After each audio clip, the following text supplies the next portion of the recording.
Big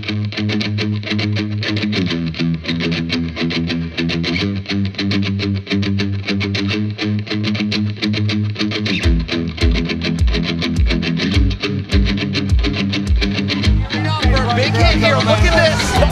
Mask is about to blast off, here we go. Oh, it's an absolute, oh. Just like I expected. Wow. Give me my money down there. Wow. Where you at? Wow.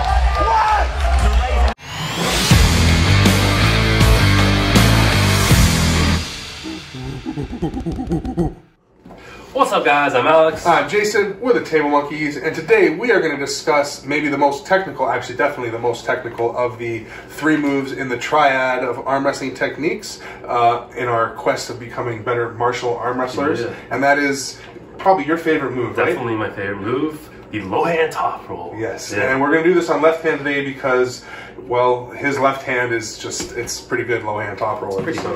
So we figured that to give the best example, we'll give you the best example that we got. Yes. So in this video, we're going to cover how to do the low hand top roll, the key fundamentals involved in the move, what it leads you to in the match if you start to lose some of those fundamentals, what are the best counters to it, and then a couple of exercises you could do to help strengthen it. Yeah, and this is obviously now the 4th video in this series, so I'll throw a card up in the window, starting you off at the beginning of this series, but it all starts revolving around the arm wrestling hill of techniques, right? And the low hand top roll does kind of fall a little bit down the hill. If you look, we'll put the diagram up right now, and you can see where it is on the top roll side of the hill. So as we've explained earlier, but we'll just touch it again, basically the way that hill works, the hook side is more about arm strength and having arm dominance, and the top roll side is more about hand dominance. And then the 3 moves, as we established in the beginning of this series, basically the posting top roll wants to go over the hand, the hook wants to go past the hand, and now the low hand wants to go through the hand. One of the best low hand top rollers of all time is Taras Ivakin, and you might remember him. He's got that famous quote that comes up all the time: "I am a top roller, and I like to go through my opponent's hand." I'll try to find the clip and we'll throw it up there. But yeah, low hand top roll is about dominating by going through your opponent's hand. So basically attacking their wrist flexion and their fingers, and just peeling that hand back like a banana. Back. Yeah, like a banana. Nothing better than taking your opponent's wrist. Yeah. There's nothing better in my opinion. Yeah, it does feel pretty good. A reversal for me is definitely the most satisfying thing, and that's basically a low hand, like going from the deep hook and then forcing your opponent to drive into it. Yeah. But if you can do that, you're facing someone who's a lot weaker than you, and that's not what this series is about. No. This is where we got 2 equal opponents, similar strength, where technique really comes into play. Yeah, exactly. And as we said, this is probably the most technical of the 3, or definitely the most technical of the 3, and that's because where with the post and the hook, the primary focus, the primary strength is so much further ahead of everything else, so to speak, or so actually like vitally important, where with the low hand you really need to have the fundamentals that are involved in doing it. You really have to have them pretty balanced, even though the primary strength we're going to call for the low hand is pronation. Yeah. So with any of the low handers that we know, Dustin Houghton is another great low hand top roller that we have, and he's got a great post too, but his top roll in general, but he does really use his low hand, and he always establishes that if he can have his pronation somewhat secured, he's happy, but if it's just a little bit turned down, everything kind of goes from there. Yeah. I think you would agree, kind of feel the same way. I'm not that great at the low hand on either hand yet, but I do know 100% that if the pronation isn't there, the move isn't going to work at all. Yeah, so in the hand, the fundamental that is the key is pronation, and then with the arm, that would be dragging. So it's more about lat strength. Yeah. But yeah, that's my ability. That's my back pressure. That's my ability to get him extended, and allows me to be in a stronger position. Yeah, and then there is going to be some sort of a rise element, and even in this knuckle, even though we're dumping our wrist, like Alex has noted this, you can rise through your wrist, but you can also rise through your fingers, right? So you'll see BLM do this a lot, where he's got his wrist totally dumped, but he's rising this knuckle still as much as he can. Yep. But his hand is down, but his knuckle is still up. Yeah, and then there's still posting, because I'm still trying to get this part of my wrist nice and high. It's just not posting through this knuckle. So that's why there's so many strengths that are involved, and so many different areas you can sort of attack with the low hand, which is another reason which makes it such a versatile move. Someone who's great at rising through here that you can notice a lot is Rick Heidebrecht.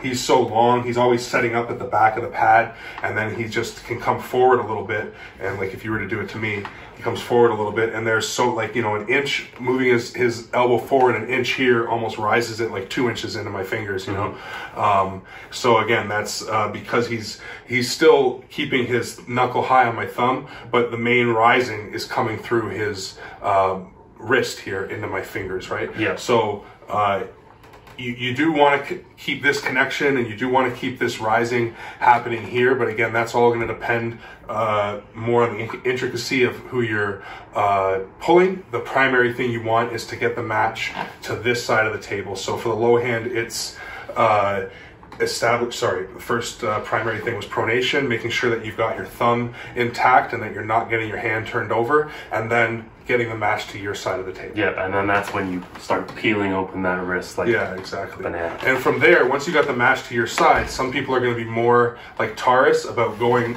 back and really pulling back pressure and continuing to pull me away from myself. And then other people like Matt Mask or like Dustin are going to be more about hitting straight to the side. Once they've established that back pressure and they've got me some way away from my arm, they're just going to try to take me to the side.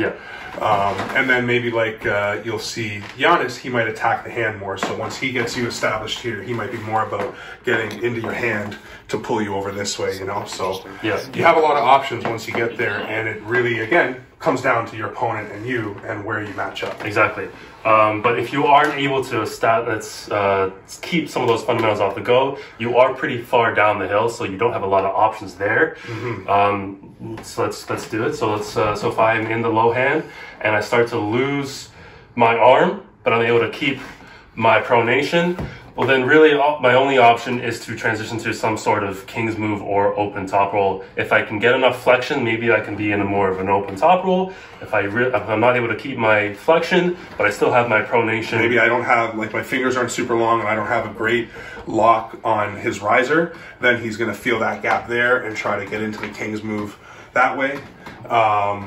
But yeah, that's basically the disadvantage to the low hand top roll, as Alex is saying, is you are kind of far down the hill. So if it starts to fail at certain points, your options do become a little bit more limited than the other moves, maybe. There's really no way for me to transition to any inside move here. It's really would be a lot of desperation to jump all the way to the other side of the hill. Doesn't mean it can't happen again. Like if the match, the way the matches might match up, you might have that lane, you might be able to find a way to get there, but technically speaking, all things the same, it won't be an option. Is the main point that we're trying to make. So low hand top rolls in general work really well against anybody hooking or doing any type of inside move. But there are variations within hooking that work well against low hand top rolling and vice versa. And a lot of those do have to do with levers. Yes. So one example we'll talk about is, let's say I'm going to low hand and Alex is trying to hook, and I have a shorter forearm, like lever wise, Alex's forearm is a little bit longer than mine.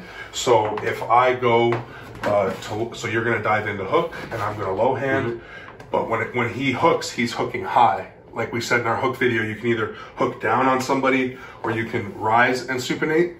Against a low hand top roller, if you've got the lever, you're going to want to rise into me trying to like bring my knuckles up this way. It keeps my riser down, it keeps some height established here, and because you're not trying to jump past my hand as much, I don't have as much to fight and to look for pressure here, and I get kind of caught up on the low hand there. So similar theory to why the post works well against a low hand is because now I'm rising all over your hand. So now I'm taking control of your hand. You don't have the ability to cut me in, or your pronation is starting to fail from that point. Yeah. Once I win the rise game. Yeah. And now where you can sort of counter that with your low hand is basically with the low hand, you're gonna so pronation is key. So pronation, but I'm not really attacking with pronation. I'm not rolling aggressively with the pronation. I just want to maintain it. I need to make sure that I'm always protecting it, and then I've always got it as engaged as possible. But from there, it's am I dragging more, or am I rising with my wrist more? If I know that my opponent has the height and is going to want to try to supinate and rise up into my hand, the wrong answer is to drag. Yep. If I try to drag away from that, I'm going to give him his height establishment. He can just eat up that drag by following me, and there's no pressure exchange. And now he's in a way better position.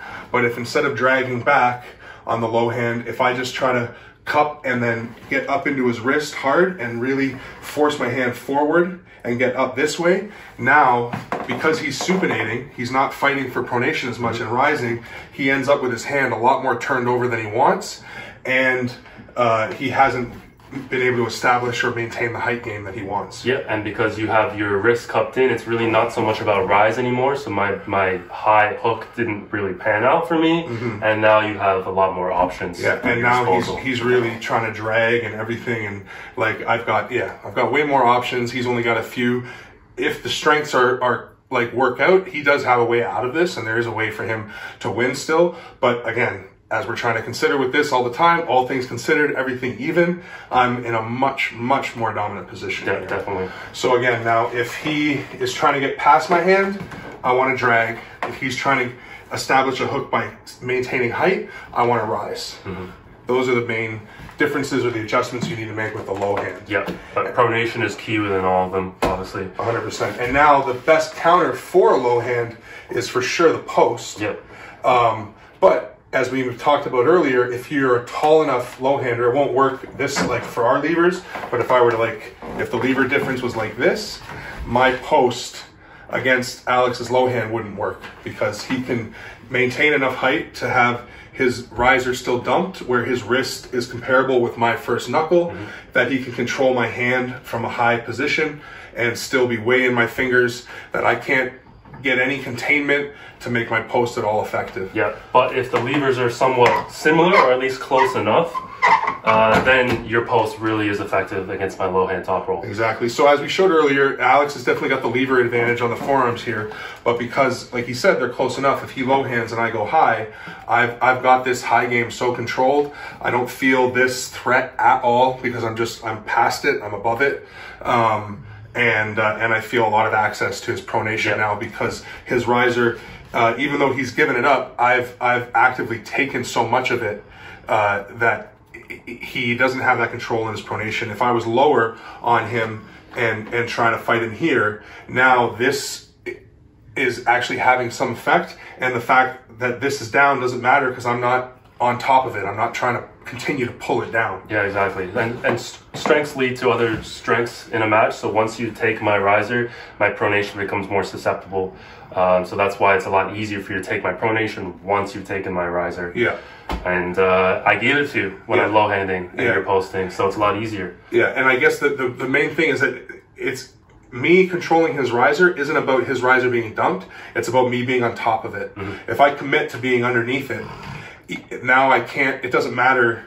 Even if I establish my riser here, because I'm so low in his hand, he's still creating so much pressure here that there isn't really a fight going on up here. So I need to be on top of it so that he's not fighting me here. He's fighting up here, which the fact that he's given it up now matters. Yeah, right? Exactly. So that pretty much covers how to low hand top roll. Obviously, like I said in the other videos, the best way to practice your low hand top roll is on a table, probably even more so than the other moves, just because it is so advanced and can be tricky to learn. And still 2 years in, I don't feel like I mastered it. I can't teach it to my other hand yet. It's just a very tricky move to understand. And I think a part of that is because there's so many variations and so many small variables, because like you said, the fundamentals are so much more balanced that knowing, oh, okay, for this one I need more, like he's got less this, so I need more of that. Whatever the combination is, that's why on the table you'll find it a lot more. Yeah, definitely. But if you do want to do some exercises that'll help with your low hand top roll,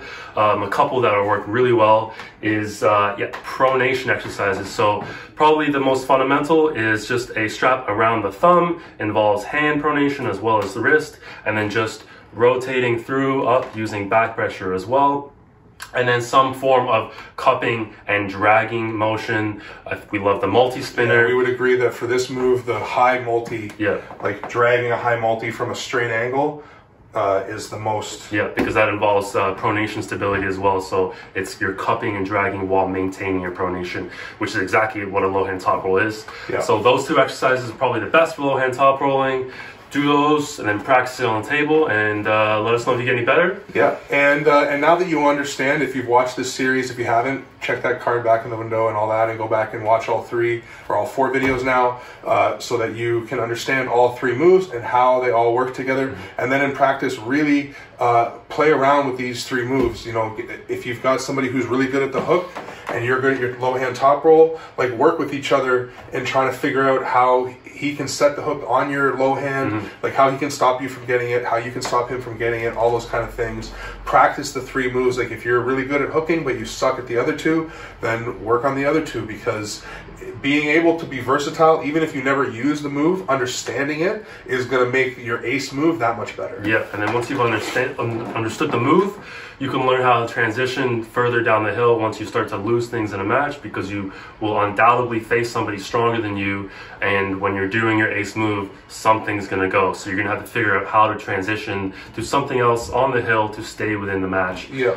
So, and I think it's really interesting as you learn these moves, you learn which fundamentals, like how they tie together. So you might be in one move and start to lose things and then feel a transition that you wouldn't even have thought of before, but it's because you can feel a certain fundamental like that you've still got established. So you're, let's say you were going for a posting top roll, but you lose and you're out here, and then all of a sudden you're like, oh, I feel that I could get to a press, or I feel that, you know, whatever, I feel like if I dive it now, I could dive into a hook because we're both fighting high. Like one of the best ways to set a hook sometimes is we both fight high for a second. I know I can't beat you high, but I get you to commit to really posting and fighting high so I can dive in on your arm. So again, you need to know how to post in order to make that transition work. If you're just always thinking about diving in on the guy's arm, you're never creating that post threat. You're never going to have that option. So play around with as many moves as you want. Put yourself in uncomfortable positions.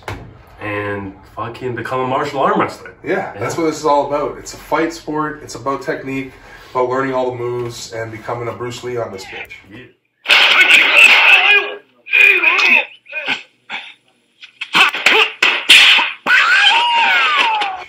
So if you like the video, please like the video, leave feedback in the comments, subscribe, share, press the bell, all those things. And monkeys out.